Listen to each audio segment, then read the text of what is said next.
ये स्टूडेंट्स, चलो अब जल्दी से देखते हैं enlargement of the subject. Sometimes the subject of the sentence is preceded or followed by a qualifying word or word such as noun or an adjective. कई बारी जो सब्जेक्ट होता है सेंटेंस का वो प्रीसीड किया जाता है या फिर फॉलो किया जाता है, ठीक है, उसके पहले या फिर उसके बाद में कुछ क्वालिफाइंग वर्ड्स आते हैं, जैसे कि नाउन हो गया, एडजेक्टिव हो गया, कुछ आर्टिकल्स हो गए, ठीक है। तो वो क्या करते हैं, वो मीनिंग ऐड करते हैं या फिर इलेबोरेट करते हैं सब्जेक्ट को, ठीक है। जो सब्जेक्ट है उसमें और मीनिंग देते हैं, उसके बारे में और बता देते हैं कुछ, ठीक है, सब्जेक्ट के बारे में उसको और इलेबोरेट कर देते हैं। जैसे कि ये सेंटेंस देखो, lazy Anas failed in the annual examination. कौन फेल हुआ एग्जामिनेशन में? अनस। अनस कैसा है? अनस लेजी है, तभी तो एग्जाम में फेल हुआ। आलसी अनस एग्जाम में फेल हो गया, तो सब्जेक्ट क्या हुआ? Lazy ones, right. A desire to win is the required force for one success. क्या है वो रिक्वायर्ड फोर्स सक्सेस के लिए? अ डिज़ायर टू विन, एक इच्छा जीतने की, right, is the required force, ज़रूरी फोर्स है जीतने के लिए, एक सक्सेस के लिए, ठीक है। सो लेजी अनस, यहाँ पे देखो अनस क्या हुआ? हमारा सब्जेक्ट, मतलब हमारा हेड वर्ड। लेजी क्या हुआ? लेजी हुआ, उसके लिए जो एडजेक्टिव यूज़ हुआ। Now a desire to win, एक डिज़ायर किसकी? जीतने की। टू विन इन्फिनेटिव देख रहे हो, राइट। हमारा आर्टिकल हो गया, right. So a desire to win, okay. सो यहाँ पे आप समझ गए, तो ये हुआ सब्जेक्ट और बाकी का जो पार्ट था ये हो गया प्रेडिकेट, ठीक है। यहाँ पे इसको बढ़ाया गया, right. So extension of the predicate, अब क्या? एक्सटेंशन प्रेडिकेट का, ठीक है। Sometimes the predicate of the sentence is preceded or followed by qualifying word such as noun or an adjective. कई बारी जो प्रेडिकेट होता है सेंटेंस का वो प्रीसीड होता है या फिर फॉलो किया जाता है कुछ क्वालिफाइंग वर्ड से, जैसे कि नाउन हो गए, एडजेक्टिव हो गए, एडवर्ब्स भी होते हैं।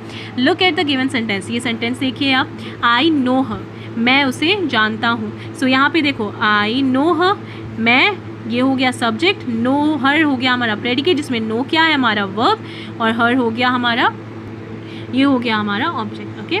Now next, he helped me in completing my work, उसने मदद की मेरी वर्क को पूरा करने में। सो ही किसने मदद की? उसने, ठीक है। Helped me in completing my work, देखो प्रेडिकेट देखो, helped me in completing my work. अभी देखो यहाँ पे जो वर्ब यूज़ हुए उनके बारे में बताएंगे। Whereas if the verb in the predicate is, देखो look at the given sentence, ये सेंटेंसेस देखिए आप, ठीक है। Whereas if the verb is the predicate is, if the verb, जो verb predicate में है वो अगर intransitive है, कैसा है? intransitive, it does not have any object, ठीक है। intransitive है, उसके पास कोई object नहीं है, पर वो complete है, but is complete in itself, ठीक है। Now however if the speaker, अगर speaker चाहे further clarify करना meaning, तो वो उस intransitive verb के साथ एक predicate दे, मतलब जो predicate का जो intransitive वर्ब है उसके साथ वो एक कॉम्प्लीमेंट यूज़ कर सकता है। But sometimes even the intransitive verb of the predicate needs an additional word, लेकिन कई बार क्या होता है, जो इनट्रांजिटिव वर्ब होता है प्रेडिकेट का, उसको भी एक एडिशनल वर्ड जो कि वर्ब है उसकी ज़रूरत पड़ती है अपनी मीनिंग को कंप्लीट करने के लिए। तो जो ऐसे एडिशनल वर्ब होते हैं उनको हम क्या कह सकते हैं? Verb of incomplete predication. क्या? Verb of incomplete predication. किनको कहते हैं? वो एडिशनल वर्ब जो यूज़ किए जाते हैं उसको, जो हमारा प्रेडिकेट का जो वर्ब है उसमें और मीनिंग देने के लिए, राइट, उनको, राइट, उनकी मीनिंग को कंप्लीट करने के लिए, ठीक है। चलो देखते हैं example. Rich businessman donated generously among the poor. Rich businessman ने डोनेट किया जेनरसली पुअर में, तो rich businessman subject and donated generously among the poor predicate. Mohan is a software engineer, Mohan क्या है? सॉफ्टवेयर इंजीनियर है, तो मोहन हुआ हमारा सब्जेक्ट और इज़ अ सॉफ्टवेयर इंजीनियर हुआ हमारा predicate, okay, yes. So turn the page now. So students, chapter finish. चलो जल्दी से हम अपनी एक्सरसाइज स्टार्ट करते हैं। इसमें करना क्या है? इसमें आपको सिर्फ सब्जेक्ट और प्रेडिकेट को अलग करना है, okay.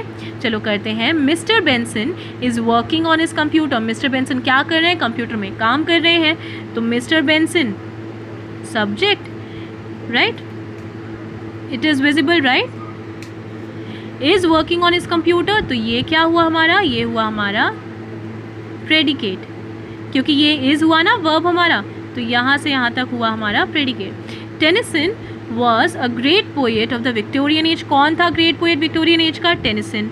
So this is subject, right, और was a great poet of Victorian age. तो ये जो बाकी का पार्ट बचा ये हो गया हमारा predicate. Okay students, you have to do this in your fair copy, ठीक है, अपनी फेयर कॉपी में अच्छे से प्रॉपरली करेंगे, ठीक है, सब्जेक्ट प्रेडिकेट प्रॉपरली अलग करके। So Wilson and Frank are good friends, Wilson and Frank are good friends. तो विल्सन और फ्रैंक क्या है, गुड फ्रेंड्स हैं। तो विल्सन और फ्रैंक के बारे में बात हो रही है, तो ये हो गए हमारे सब्जेक्ट, राइट, और वो क्या है, दो दे आर गुड फ्रेंड्स, तो ये हो गया हमारा प्रेडिकेट, ठीक है। इनके बारे में क्या बात हुई कि वो बहुत ही अच्छे दोस्त हैं। Emily road a very beautiful lyric for अस। अब एमिली ने क्या लिखा, एक बहुत ही सुंदर लिरिक लिखा हमारे लिए। सो किसने लिखा, एमिली ने, सब्जेक्ट, राइट, और लिखा ना रोट, हमारा verb, wrote a very beautiful lyric for us, तो ये हो गया हमारा predicate. Okay next, David, Sam and Peter will be going to the garden in the evening. David, Sam और पीटर जाएंगे गार्डन में इवनिंग में, ठीक है। तो डेविड, सैम और पीटर जाएंगे, राइट, तो ये क्या हुए, ये हुए हमारे सब्जेक्ट, ठीक है। Will be going to the garden in the evening, कहाँ जाएंगे, गार्डन में जाएंगे इवनिंग में, तो ये हो जाएगा हमारा प्रेडिकेट। विल है हमारा verb, right. Okay so students 6, 7, 8, 9, 10, 11, 12, 13, 14, 15, these all are your homework questions, do them properly, finish it। Students देखो यहाँ पे वेकेंट स्पेस, आप यहाँ पे इनको लिखिएगा, ठीक है, लेकिन इसको अपनी कॉपी में ज़रूर करेंगे। Okay yes, so that's all for today, ठीक है। होमवर्क प्रॉपरली करना, finish it on time, and if anyone has any queries regarding SS Convent School, they can contact on these two given numbers.